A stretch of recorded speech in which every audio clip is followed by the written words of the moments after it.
Hello and welcome to Matpatra News. I am Ayushi Mishra and today we are going to dive into Asia's most underreported issues, Balochistan. Joining us today is Colonel MD Sharma, who is going to throw some light on the situation of Balochistan. Thank you for joining us today, sir. Thank you so much. So, firstly, I would like to ask you what is the brief situation of Balochistan and how it has acquired by Pakistan? Uh, if we go slightly into the history, then since 1839, when the influence of the Britishers was there, and it started over a period of time when the Balochistan realized that they want to be a separate state. That was on 11th of August, 11th August 1947. Before 3 days before the Pakistan became independent. So they signed a treaty between Pakistan and Balochistan that it was a princely state at that time, and Khan of Aklat was the man who signed a treaty with the Pakistan that Pakistan and Balochistan are not going to attack each other.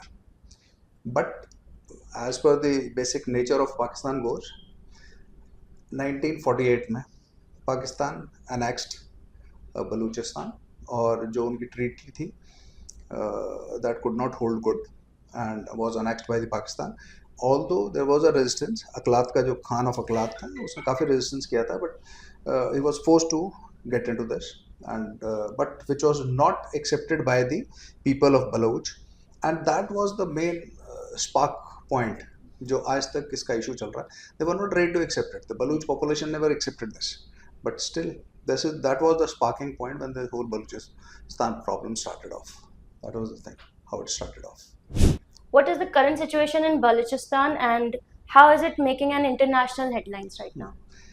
The situation as of now in Balochistan is quite grave, and it has taken the international attention also, because if you see recently, if you have gone through the various news channels and various medias, those have covered recently, the Baloch army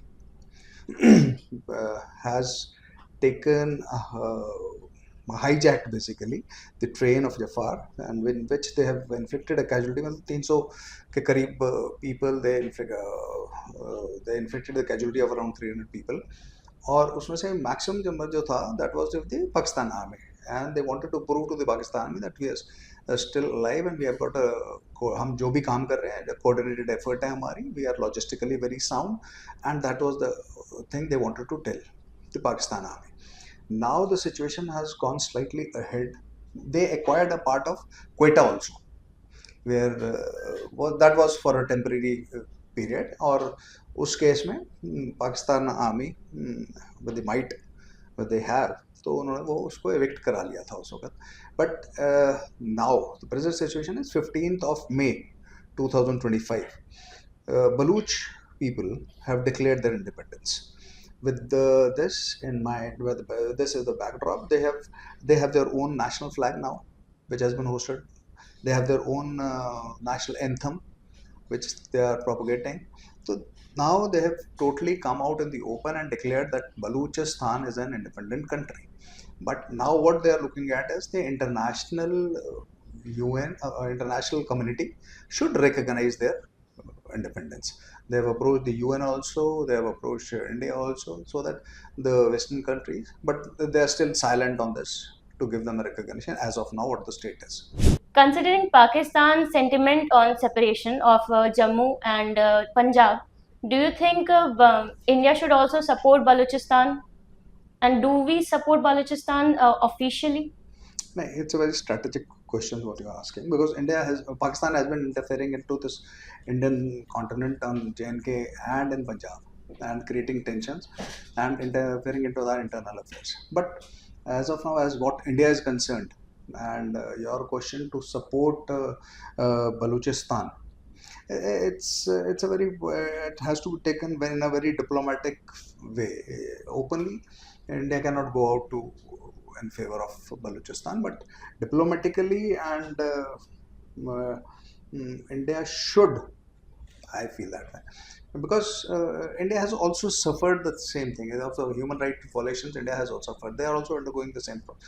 So, diplomatically, India can support them, but India cannot give them a recognition as an independent country as of now, which has to be supported by the rest of the world, and the UN has to come out in the open if they feel that that Balochistan has to be given an independent, has to be declared as an independent country.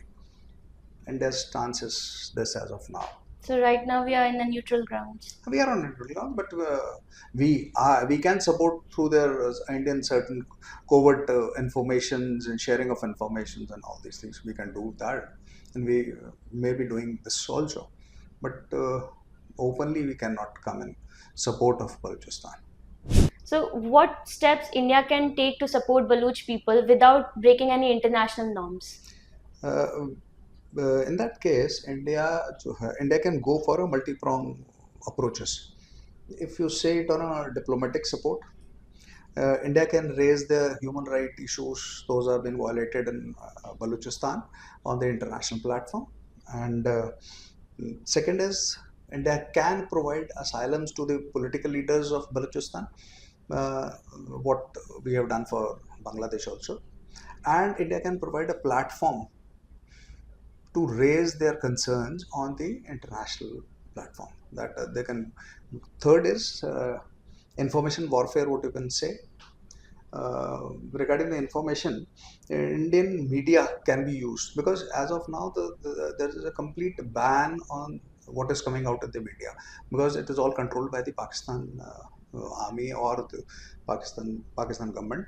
So Indian government or the media, Indian media can be utilized and can show the exact what is happening on ground to the world, which generally is not projected by the Pakistani media.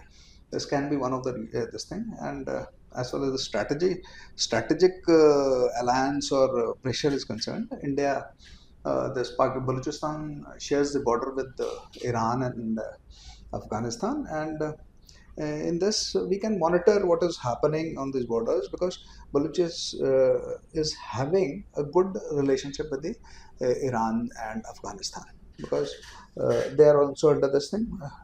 Politically, we can isolate Pakistan on the international front.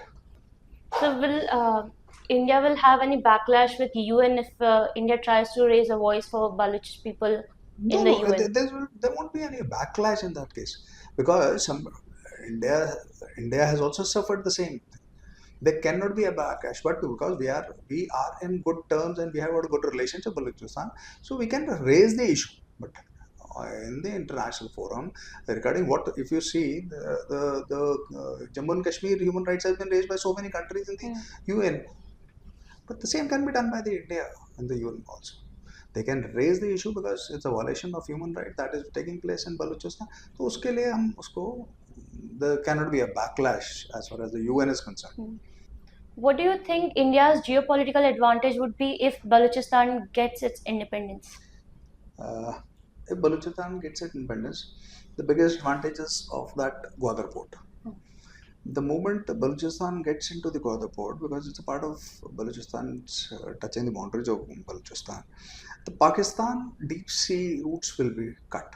That is the biggest trade route, which as of now they are working on, and the amount of investment the Chinese has put into this Belt and Road initiative, that's around $60 billion. I feel that exactly, I don't know, maybe $60 billion.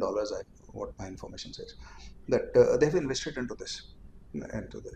So at no point of time they will like this to happen. Second is it will cut the Chinese what they try to have their influence in the Arabian Sea.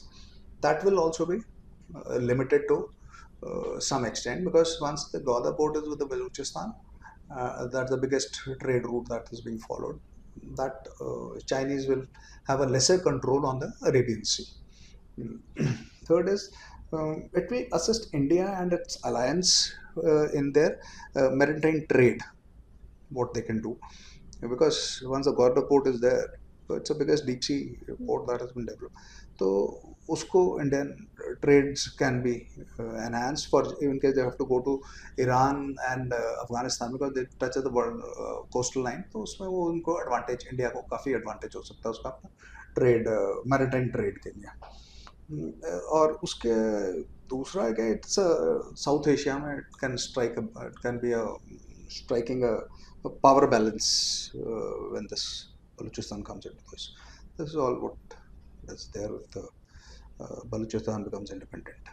So recently, the incidents at Jafar Express and the BLA army capturing the Pakistan camps and them attacking on the Quetta. What does these event indicates toward us? इसमें क्या है कि if you see last month there are around 58 attacks those have been carried out by the BLA, Baloch Liberation Army, on the various fronts and military camps, Jafar Express, what you're talking about. And casualty जो पूरी इसमें हुई है around 300 casualties have taken, and the maximum casualties of the Pakistan army people, defense people, those have been inflicted by them. This is basically the Baloch army wants to tell them that this war of independence, what we have initiated, has not come to an end, or you can't suppress it. It is just gaining momentum, and now it has gained so much of momentum that it is going beyond their control, beyond the Pakistani army control, to check them. That is one of the reasons. Then is BLA groups are now more organized. Now they are logistically, they have they're strategically and logistically they are more organized, and they are what attacks they are doing, and they are inflicting very less of own casualties. They are inflicting more of the enemy casualties, and not enemy, the Pakistani army casualties are being inflicted. That is basically to show that we are all well organized, we are logistics is in place, our weaponry, we have got a weaponry, but अभी इतने नहीं है उनके पास. Although if अगर सुना हो आपने, तो उन्होंने तो दे रिक्वेस्टेड इंडिया कि जो आपने जब बांग्लादेश में 93,000 POWs लिए थे, उनके हमें वेपन दे दो, जस्ट 10 बुलेट्स पर वेपन, तो we can take on the Pakistan army. So that is the level of morale they have, and then strategies or the guerrilla warfare what they are operating on, because there is a huge land mass, but also population is less. So they target military convoys just to tell them that it is not the end, or you can't suppress them. This war of independence will continue, and we are no more well organized. And this in the entire, if you see the entire process in this, they want to show and tell the Pakistan army now the things have gone beyond control, and we are there to sacrifice our lives for the independence of Balochistan, because you have been draining out our mineral resources, and at the end of the day we are still the poorer.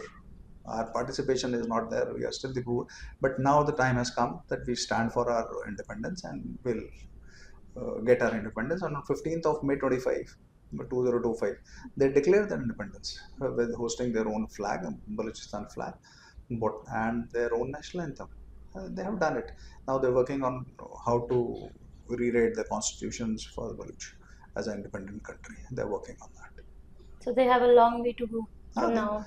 Long way to go is basically to run the government, because they are not running the government as an independent thing. So there are so many things have to be set in place to.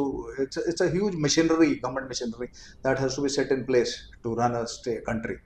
That is not a child's job to do it. So इसलिए उसमें it will take time. As core, it will be a coordinated effort from all their people, and ultimately, let's see what comes. And they have declared their independence. Let's see when the UN goes to recognize their independence.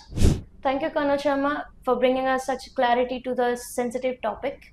And thank you for your time and coming here. Thank you so much. Thank you for watching, and to be updated with more geopolitical analysis, stay tuned with Matpatra News.